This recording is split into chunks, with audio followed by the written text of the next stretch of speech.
vou propor aqui uma conversa que vai ser bem interativa, em que no início eu vou fazer uma introdução sobre o tema, vou trazer uma estratégia já de autoavaliação visível para criar um pensamento coletivo sobre os temas que eu vou trazer para vocês.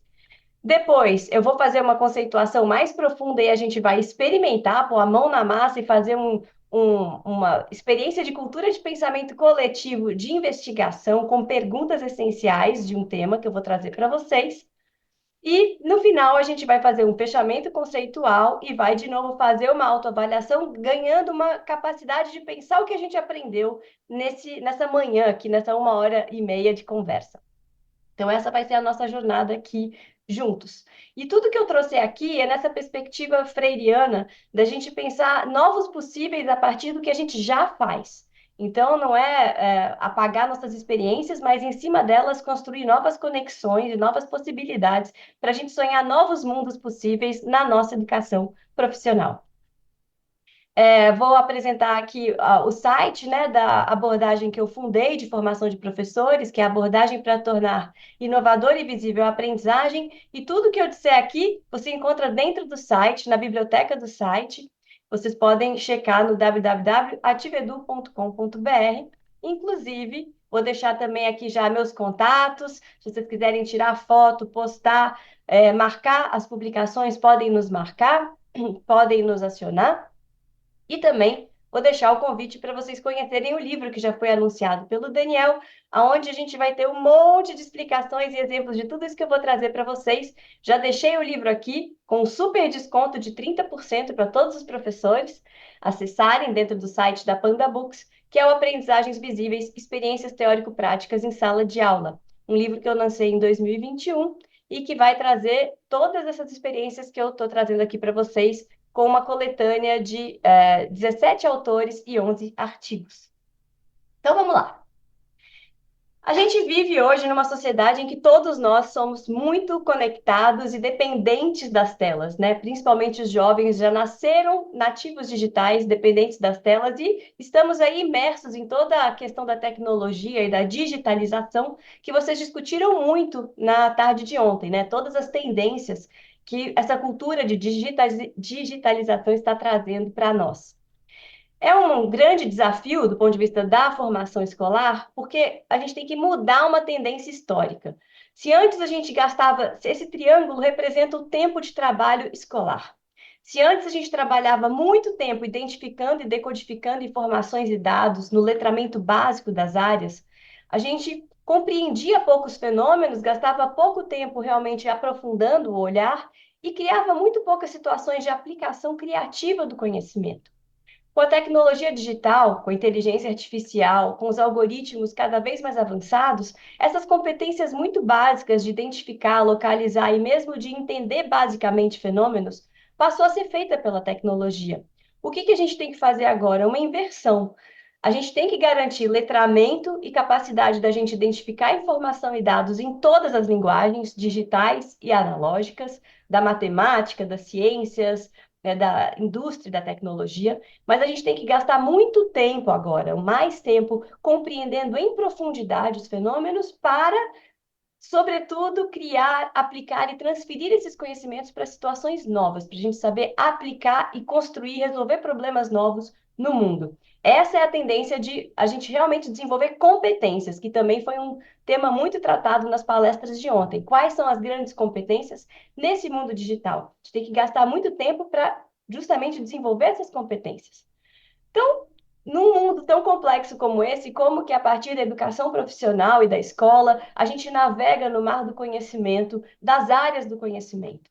Como que a gente cultiva verdadeiramente uma cultura de pensamento profundo e ativo dentro desse novo contexto, saindo do tradicional de ler, decodificar, reconhecer informações? Eu vou fazer então uma sondagem de autoavaliação visível das hipóteses de vocês antes de eu trazer a teoria. Então, a gente vai fazer algumas perguntinhas usando um aplicativo online, que é o Mentimeter, que vai nos dar um mapa, aqui uma pipa, né? A gente vai fazer um triângulo, a gente vai fazer só 3 perguntas, antes da gente conversar e no final da conversa, para ver o que a gente modificou no nosso pensamento. A ideia é alargar a capacidade de vocês pensarem as questões que eu vou colocar aqui para vocês. Eu vou apresentar aqui o QR Code e a pergunta, e quem estiver acompanhando pela internet pode tanto usar o celular para ler o QR Code, quanto a gente também vai colocar aqui no YouTube o link que vocês podem clicar e acessar as perguntas, ou também vocês podem acessar diretamente o mente.com, né, o aplicativo, e digitar este código que aparece aqui. Os três caminhos levam às perguntas. Então, aqui nessa primeira pergunta, você vai atribuir de 1 a 5 o seu grau de familiaridade, não tem certo e errado. Então, autoavalie nesse início de conversa o quanto você tem recursos neste momento para conceituar o que é cultura de pensamento. O quanto você tem recursos para usar ferramentas para tornar ativa e visível a aprendizagem dos alunos em processo, no momento em que eles estão aprendendo. E, ao mesmo tempo, eu quero que vocês autoavaliem o quanto que vocês sentem que têm recursos para serem um professor mediador e usar ferramentas para promover balanços de aprendizagem, para que o estudante ganhe consciência do quanto ele está aprendendo, o quanto ele sabia antes e o quanto ele sabe agora. Então, sem certo e errado, cada um vai se avaliar nessas três perguntas. Depois tem uma outra pergunta que cada um vai respondendo ao seu tempo, o que que você pensa ser aprendizagens visíveis. E, por fim, o que você acha que é pensar? Que formas de pensamento existem? São essas as três perguntinhas que eu vou sondar aí o conhecimento prévio de vocês, as hipóteses prévias de vocês, em tempo real, para a gente compartilhar aqui o nosso pensamento. E aí, em seguida, eu vou apresentar a teoria da cultura de pensamento e das aprendizagens visíveis. Acho que entrou aqui o nosso link, né? Sim, entrou. Então, a gente tem aqui, até este momento, participando conosco, já temos 190, mais de 200 respostas que a gente está tendo aqui. As perguntas, a gente está com um triângulo isósceles aí, quase que equilibradinho, né, de todos os lados iguais, em que, nessas três perguntas, vocês estão se avaliando com um grau de conhecimento mediano, 3, 3,1, sobre como conceituar a cultura de pensamento, 3,5 para usar ferramentas de tornar ativa e visível a aprendizagem e 3,5 para ser professor mediador. Mais de 330 respondentes, tá? Subindo rapidamente aí esse número, e essa tendência está se mantendo. Vamos ver. Não tem certo e errado. É o que cada um pensa nesse momento sobre esses temas. Em seguida, eu perguntei o que que você pensava ser a discussão sobre aprendizagens visíveis. Se uma metodologia de ensino, se uma metodologia de avaliação ou se uma visão pedagógica, fruto de uma pesquisa. A gente já tem aí mais de 320 respostas até esse momento. Está ganhando mais ou menos aí uma metodologia de ensino, seguida de uma visão pedagógica e depois de uma metodologia de avaliação. Também não tem certo e errado. Aqui é o que vocês pensam nesse momento, as hipóteses que estão passando pela cabeça de vocês nesse momento. É uma sondagem para tornar visível e compartilhado entre nós os temas que a gente vai aprofundar aqui já já. E por fim, eu perguntei que tipos de pensamento existem? O que que é pensar? Pensamento cognitivo, questionar, imaginar, refletir. Pensar é a jornada da mente em busca de compreender a essência do ser, explorando os limites da razão e da intuição para desvendar mistérios do universo e da existência humana. Uau! Pensamentos lógicos, pensamentos intrusivos, pensamentos abstratos, muitos tipos de pensamento. Deixar fluir as coisas de forma natural, a percepção do certo e errado, pensamento inovador, linha de raciocínio crítico, muitas referências aqui. Pensar é refletir sobre algo, tipos de pensamento intenso, complexo, superficial. Pensar é analisar pontos a partir de experiências vividas e tomadas de decisão. Gerar informações a partir do que vemos, ouvimos e sentimos, pensamentos crítico, cognitivo, etc. Reflexão, articular ideias, muitas hipóteses aqui aparecendo sobre o que é pensar e que tipos de pensamentos existem. Pensar é sentir, olha o que apareceu aqui. Deixar fluir, conhecimentos previamente adquiridos, com base no presente. Os pensamentos podem ser bons ou ruins com base no estado emocional. Estou pensando, muito boa essa. Temos aí mais de 400 interações, então tem muitas hipóteses. E ato de interpretar e analisar algo. Pensar é ter consciência, consciente e inconsciente. Muito interessante. Então, vamos lá. Vamos mergulhar aqui. Vocês tiveram ótimas hipóteses, já bem em conexão com o que a gente vai discutir aqui. Ops, deixa eu apresentar meus slides. Voltou direitinho aí? Se não voltou, vocês me falem. Então, vamos lá. O que é, então, pensar? A gente vai falar desse tema. E o que é pensar para ensinar os estudantes a desenvolverem compreensão? Como que a gente constrói uma cultura de pensamento profundo e visível numa sala de aula hoje, atravessada por tanta tecnologia e por tantos desafios de uma mudança acelerada da sociedade em que a gente está vivendo? Bom, a pesquisa que eu vou trazer para vocês partiu disso aqui. Quando pedimos evidências do aprendizado dos estudantes, os professores trazem ensaios de alunos, planilhas, testes, simplesmente assumem que o pensamento deve estar evidente nas respostas corretas do trabalho exemplar dos alunos. No entanto, professores rapidamente percebem que o pensamento é mais um processo do que um produto. Apesar de certos produtos conterem evidências de pensamento, muitas vezes os produtos obscurecem o real caminho de pensamento dos estudantes. Como o estudante chegou àquela conclusão? A resposta está correta porque ele adivinhou? Porque ele teve um insight? Porque ele fez um bom chute e acertou? Ele pode ter cometido um erro, apesar de ter sido positivo, então ele errou, mas aí esse chute foi um acerto? Ou simplesmente ele memorizou a resposta correta e nem refletiu sobre o assunto? Apenas iluminando o frequentemente misterioso e invisível processo de pensamento que podemos começar a responder perguntas como essa: o que é pensar? O que é compreender? O que é acertar a resposta correta? Então, eu vou trazer para vocês as discussões sobre aprendizagem visível. A gente tem algumas influências teóricas muito importantes nessa pesquisa, nessa visão pedagógica, nessa pesquisa, e a gente vai ver que também é uma metodologia de ensino e de avaliação. A gente tem a abordagem Reggio Emília, que é fundada na região da Itália, de Reggio Emília, mais ou menos junto com o Projeto Zero, na Faculdade de Educação de Harvard, desde mais ou menos 1960, 70, eles fazem pesquisas em comum. O Projeto Zero também fez muitas pesquisas com vários segmentos e etapas educacionais, e é nele que eu vou mergulhar com vocês daqui a pouco. Depois a gente tem o planejamento para compreensão, o chamado planejamento reverso, sistematizado na década de 80 por Grant Wiggins e Jay McTighe, que também vão trazer insights importantes para a gente dentro dessa discussão, que iluminam a educação profissional. E aí a gente tem recentemente a aprendizagem visível para professores, do professor John Hattie, que é mais ou menos desde a década de 90, fazendo a maior meta-análise em educação. O que tem mais impacto na aprendizagem dos alunos? Todas essas são as bases teóricas da aprendizagem visível. A gente vai mergulhar no Projeto Zero da Faculdade de Educação de Harvard. O que eles... bom, mas sistematizando então uma visão geral de todos esses autores, o que eu posso informar para vocês que é a aprendizagem visível? É, ao mesmo tempo, uma concepção baseada nas ciências da aprendizagem e um conjunto de ferramentas práticos de ensino e de avaliação para tornar o processo e as evidências de aprendizagem dos estudantes visível e consciente para todos, professores e estudantes, fortalecendo o engajamento, elaboração de sentido e reflexão em profundidade sobre a própria aprendizagem. Então, a gente vai ver que isso tudo mobiliza tanto a metodologia quanto a avaliação. Espero ficar mais claro até o final do nosso encontro. E o que é, afinal, o Projeto Zero da Faculdade de Educação de Harvard? Aqui eu fiz um print há 2 anos atrás, quando o Projeto Zero tinha 50 anos. Ele tem 52 anos. Seu membro fundador mais conhecido é o Howard Gardner, pesquisador das inteligências múltiplas. E o pesquisador mais importante hoje da pesquisa que eu vou falar para vocês, de cultura de pensamento e pensamento visível, é o Ron Ritchhart.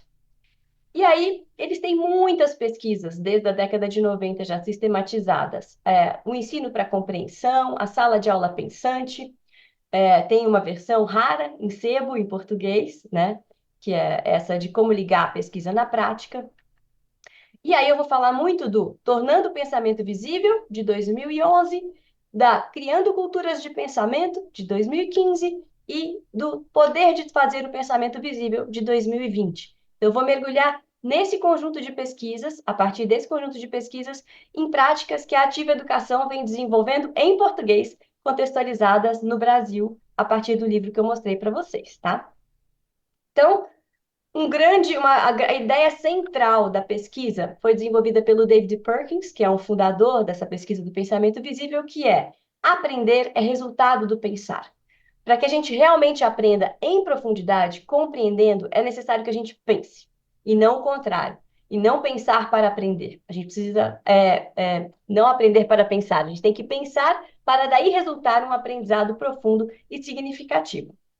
E o Ron Hart vai adicionar na pesquisa dele com formação de professores que se a gente quer que essa sala de aula dos estudantes tenha essa cultura de pensamento ativa e profunda, é imprescindível que a sala dos professores também tenha. Então, que os professores também têm que desenvolver esse enfoque de cultura de pensamento. Vamos olhar mais de perto o que isso significa. O que é pensar? Os pesquisadores do Projeto Zero foram, então, na década de 90, mergulhar na discussão sobre o que é pensamento e que tipos de pensamento existem. E eles foram olhar muitas representações, pesquisaram vários mapas mentais em muitas, centenas de milhares de escolas. O que é pensar para você? Então, viram isso com estudantes de ensino médio, com estudantes de fundamental, estudante fundamental 1, diferentes representações e descrições sobre o que é o pensamento. E fizeram isso também com os professores.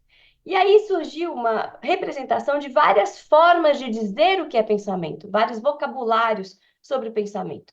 Pensamento associativo do tipo, pensar é quando eu estou focado numa atividade de leitura. Pensamento é quando eu estou prestando muita atenção. Então, você vai associando situações e descrevendo situações onde há pensamento.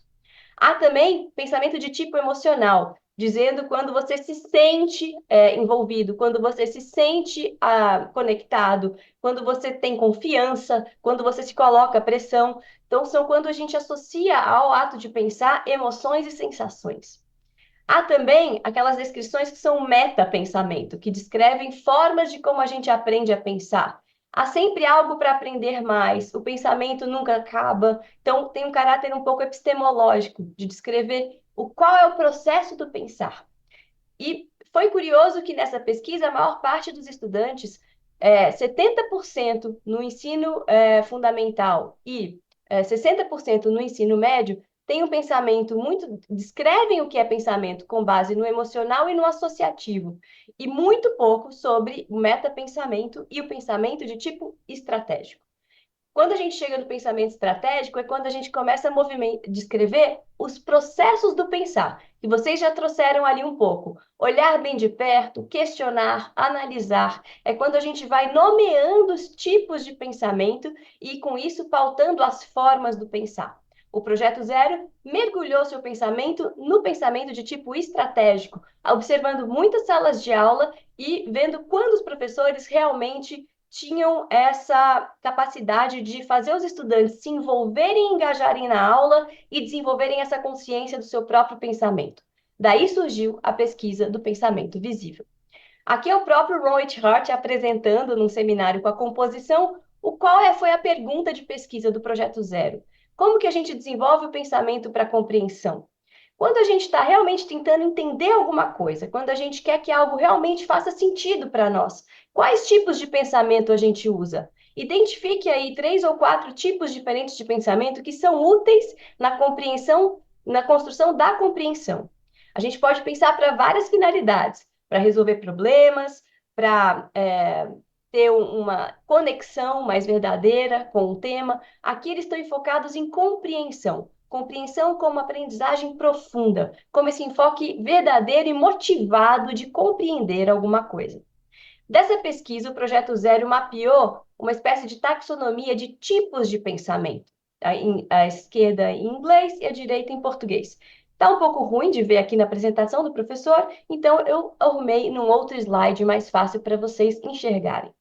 Quando a gente constrói a compreensão, quando a gente quer olhar bem de perto alguma coisa, que tipos de movimentos de pensamento, eles chamam em inglês de think moves, né? Movimentos de pensamento ou thinking dispositions, disposições de pensamento, o que a gente faz para compreender alguma coisa em profundidade? A gente observa cuidadosamente e descreve o que vê. Então, o que a gente vê ali? A gente busca conexões. Como essa descoberta, ou isso que eu estou observando e pensando, se relaciona com o que eu já sei, com meus conhecimentos prévios? A gente revela complexidades e vai além. O que está escondido aí? O que está além da superfície, buscando ir mais profundo? A gente olha e pensa com as nossas evidências, com os nossos conhecimentos prévios e com o que a gente vê, então a gente argumenta com base em evidências.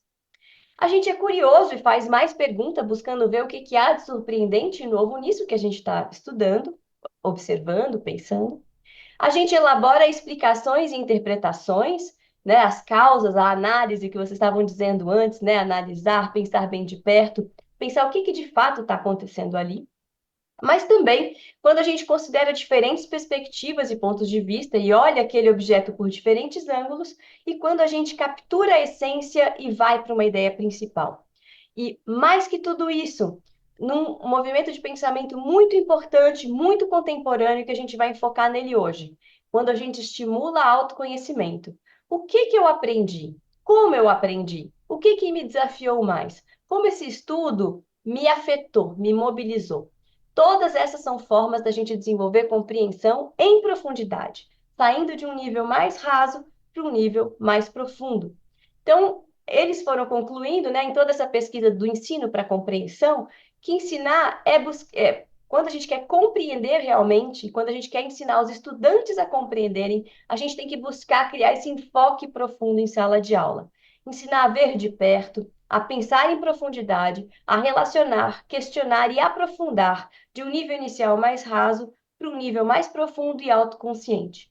Por isso, a autoavaliação será um elemento chave para tornar este processo consciente para quem aprende. Então, vamos ver um pouco mais de perto. A pesquisa do Tornando o Pensamento Visível vai, então, organizar, a partir dessa observação de milhares de salas de aula, as rotinas de pensamento visível. Elas vão ser, ao mesmo tempo, três coisas. Ferramentas simples que a gente pode usar no processo de aprendizagem para investigar qualquer objeto, a matemática, um experimento científico, uma máquina, um texto, um filme, uma paisagem.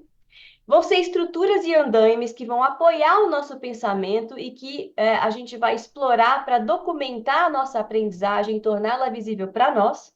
E ao longo do tempo, se a gente faz muitas vezes, ela vira um hábito mental. Por isso que se chama rotina de pensamento visível.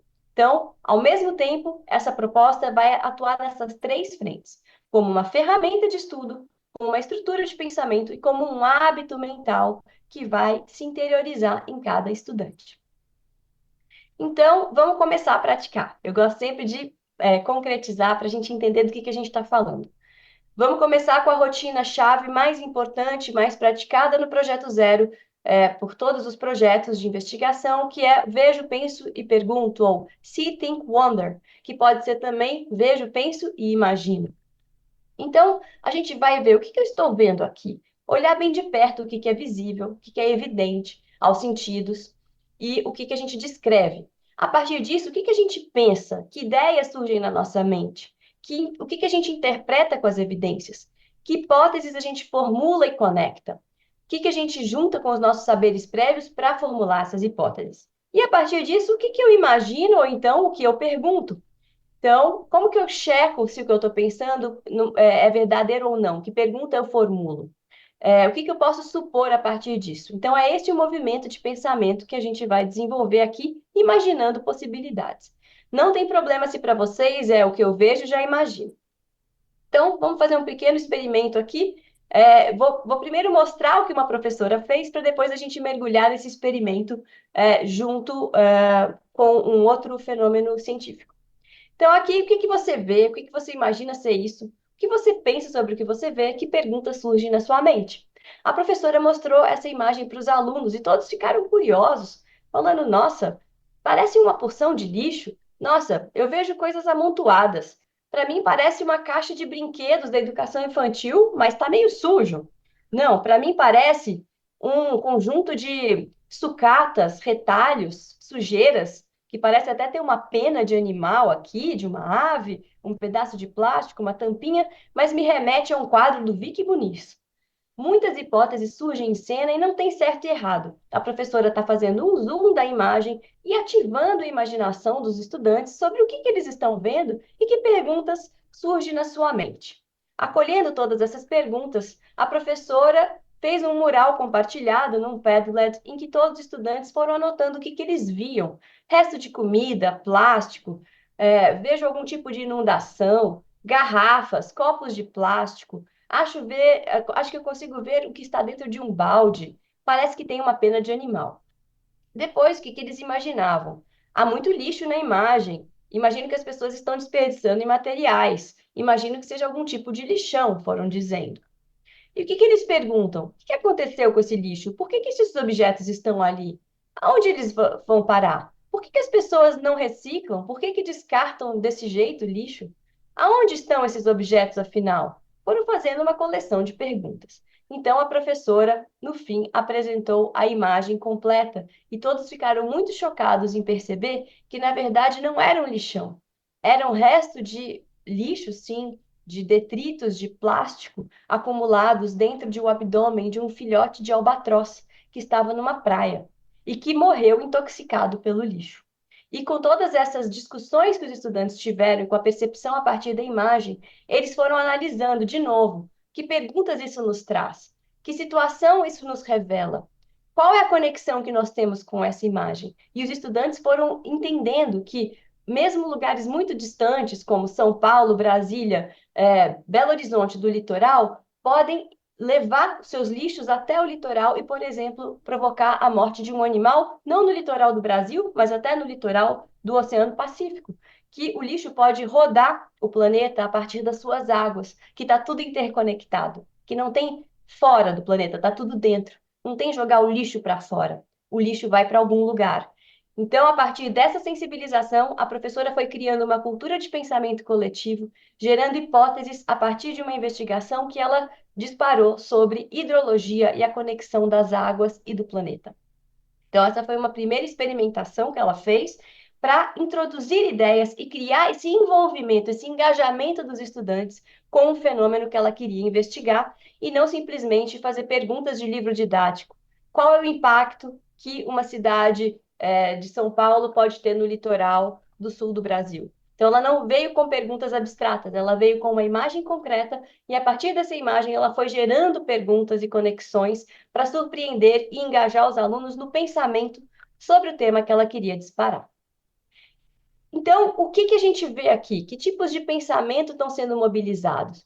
Quando se olha bem de perto, a gente está observando e descrevendo, a gente está fazendo conexões com as evidências, a gente está aprendendo a pensar com base nas evidências. Ao mesmo tempo, a gente mergulha e pensa sobre esses objetos, juntando com nossos conhecimentos prévios, ouvindo o pensamento uns dos outros e refazendo as hipóteses. Pode ser um lixão? É um quadro do Vicky Muniz? Mas tem ali um resto de pena de ave. Aqui tem uma coisa branca que pode parecer um osso. O que pode ser isso? Então, apoiando o pensamento coletivo, vai raciocinando com base em evidências e ampliando hipóteses e constelando diferentes hipóteses. E, a partir disso, conectando e comparando o pensamento de toda a turma.